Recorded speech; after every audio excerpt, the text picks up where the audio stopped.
There was a point in time that I was known as the thirst trap comp sci person on TikTok. And it got to a point where Verge wrote an article about me called The Autonomy of the TikTok Hunk.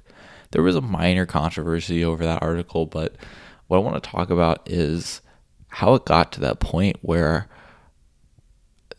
an article like that's written about me, where I started as just like a tutorial tech person and then somehow got to this place. But the platform I started on was actually Twitch. If you scroll down to the very bottom of my archive on YouTube, you'll find these weird videos where I'm like looking pretty young and I'm live streaming myself coding a to-do list in Android Studio.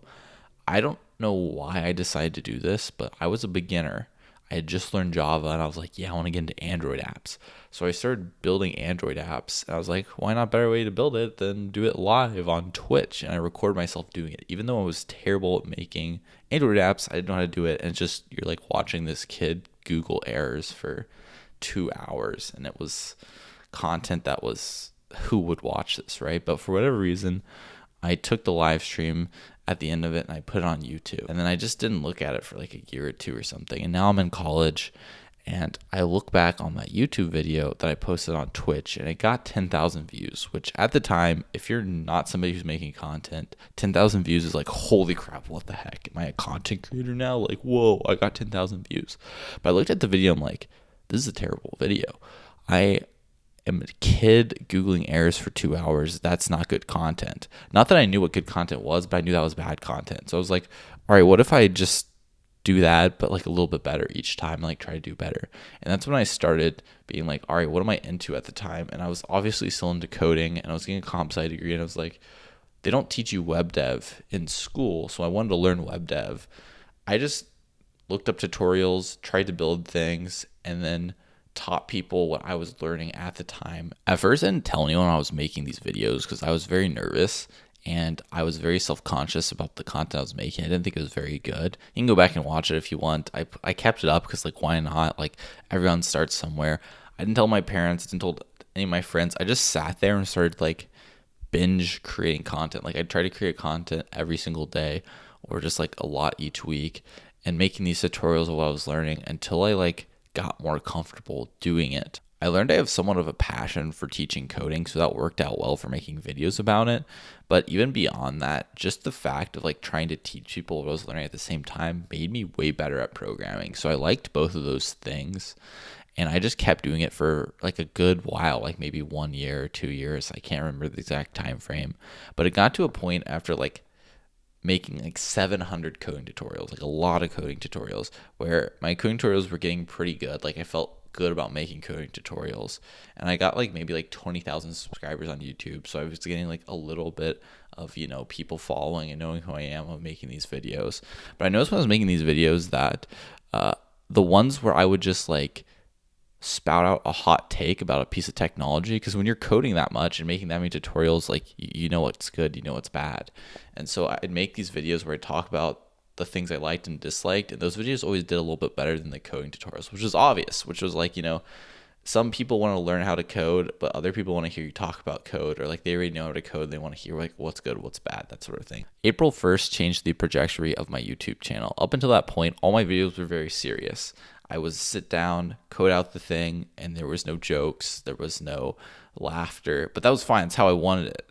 But deep down as a person, I wouldn't call myself a funny person per se, but I do like to troll. And so that aspect of me was never a part of my content until April 1st. I decided to make a video called like, I left React, or I'm done with React. And I put the emotional tag, just be a clown. It was a terrible video. I don't think that was a good video, but it did better than all my other videos at the time. I was like, whoa, this video where I'm just like making some dumb jokes and like goofing around did very well. What if I like try introducing that more into my content? Maybe that'll do well. And I think over the next few months, I just like slowly started to introduce more like humor, or the attempt of humor, and troll things into my content, until it got to a point where that stuff always did better than tutorials. And I was like, all right, I've been doing tutorials for so long. I made like the conscious decision to be like, all right, what if I don't make tutorials for a bit and just see what happens? Because I had the passion for making coding tutorials, but I had a different type of ambition that coding tutorials would not satisfy. So I was like, all right, what if we go for YouTube famous? Yeah, like what if we try that for just a bit and like try a different style? And I can always go back to coding tutorials, but I never ended up looking back. I went from 20,000 to around 400,000 subscribers. It took a little bit, but a much faster trajectory. I still want to make coding tutorials again sometime because I enjoy doing it, but I equally enjoy making startup vlogs or tech humor, tech commentary videos, and they perform much better in terms of views and getting subscribers and whatnot. That's all great, but what does this have to do with TikTok? So that's just the beginning of my YouTube journey, and somewhere in the middle there, I decided to do TikTok as well. I made a YouTube video talking about the first TikTok I ever made, and I basically never wanted to start TikTok, even though I knew it would be like a good growth channel, until I was ready to like commit myself to making TikToks. And that took a while, but it got to a point maybe like a little over a year ago, maybe 2 years, where it's like, all right, I'm gonna make my first TikTok and like keep going at it until I get some success on the platform. And as you've seen with my YouTube journey, I'm willing to change up my content to get more views, to become more popular, or at least try that angle out to see if I like it. The beginning of my TikTok journey started with me just making regular old like tech humor, tech content, what I'm coding videos, because that's what I was used to. That's what I was making on YouTube. I was like, all right, let's just start making this on TikTok. And it worked to some extent. I think I got like 10,000 views on TikTok, and I was pretty happy with that. And I was making videos, and it was just like a nice platform for me at the time, because YouTube would take me longer to make like a 10 or 5 minute video, whereas I could just sit down and like spew some crap for 15 seconds, and that's a TikTok. And so the like short form content was nice to make in between larger YouTube videos. So I really enjoyed making that. And I was like, okay, we got like a little bit of success, and it's kind of working. But also I'm the type of person that's like, all right, how can we do this better? And I was looking at what was popular on the platform, and I was like, people really only care about a few things. And I narrowed it down to like, all right, they like relationships, depression, and anxiety. That's like what 99% of TikTok content is centered around, talked about, people discuss. And I was like, okay, that's not programming. How can I get creative and like intersect some of these topics that they want to talk about and care about, but also make it open to programming and make programming like fun or like cool to understand? Because I knew as soon as I started talking about a concept in programming and didn't make it so everyone can like know what I'm talking about, I've immediately like cut my addressable market size, and I'm just like, what's the point at this point? So the first rendition of this that worked pretty well was a piece of content which I called Explaining Programming Memes to Non-Programmers, where I would take a meme from like Reddit, just from the programming humor subreddit, which these are usually obscure, doesn't make any sense to anyone who's not a programmer, and I just break it down, and bonus points if the meme is about how the programmer doesn't get any romance or has no game whatsoever. Then I tried all kinds of stuff like programmer pickup lines, programmer stereotypes. I would stitch a girl, and stitching a TikTok means you take somebody else's video, you put 5 seconds in front of your video, and then you talk after it. So it would show like a girl dancing, and one of the trends at the time was like, if you had 24 hours with me, what would you do with me? Like the girl would say that at the beginning of the video, and everyone has like, weird responses. I'm just like, what if I teach you how to code? And that was like the thing that worked pretty well for a bit of the videos. And I was like, okay, this is kind of working. Why don't I try doing this more of this intersection between coding and like, I don't know, these other topics that people want to talk about, or make coding fun. At least that's how it started. And then slowly over time, I kind of just phased out the comp sci bit. Like it just got smaller and smaller and smaller. And I just started doing like general trends and TikTok stuff. And while there was like some undertones of comp sci, and I was never going to rip that part out, it was not as programmy as it started. And there's nothing wrong with that, but for the first time ever, I started to gather a following of not 95% male YouTube software engineers. Instead, my followers liked me. Like they liked me. But I didn't realize the extent of it until I did this challenge. There's this one TikTok creator in their bio, they said when they hit 15 million followers, and they were close to it, they were like at 14.5 or something, they were going to do this thing. I don't remember what it was. I think it was maybe they like dressed up real cute or something. But it was a challenge. And so everyone was talking about it as the person got closer and closer to 15 million. I was like, well, that's kind of cool. What if I just do the same thing? What if I just do a challenge for myself when I reach 500K? Because I was a smaller account. I was only at like 200, 300K.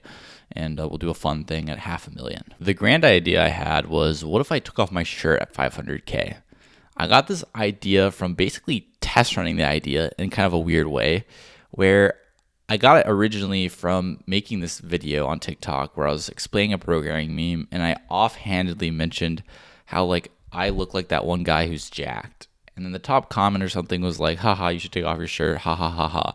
And then I trolled them in a previous video or a future video where I was like pretending like I was going to take off my shirt.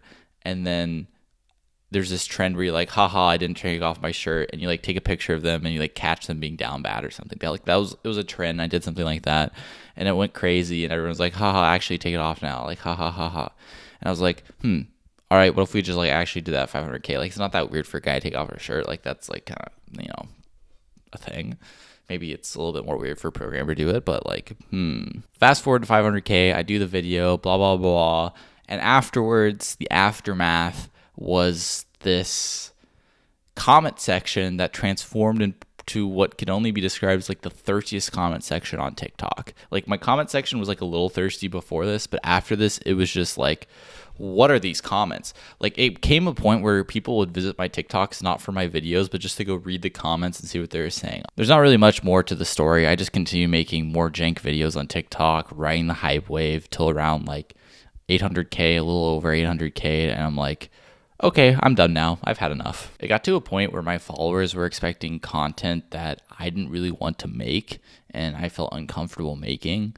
And so if I did any other type of post, they would unfollow, and every post I was just losing followers. And I was like, why am I even making content on TikTok anymore? Like, I don't even care about the half content I'm making anymore.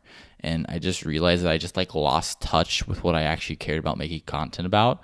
And it was not serving me or giving me anything that I wanted anymore. And I was like, all right, I got used to the hype. Like, I don't want just hype anymore. Like, I'm just not doing this to just become a famous person. I don't really want fame that bad. Like, I've just like got burnt out, I guess. And I was like, I don't want to do this anymore. So I quit. I haven't posted TikTok in like a month or two. And at the end, it was like, So TLDR, I became a TikTok hunk by slowly transitioning my coding content into thirst trap content. I then learned I didn't really like making thirst trap content, so I quit, and I'm just coding full-time on VoidPet.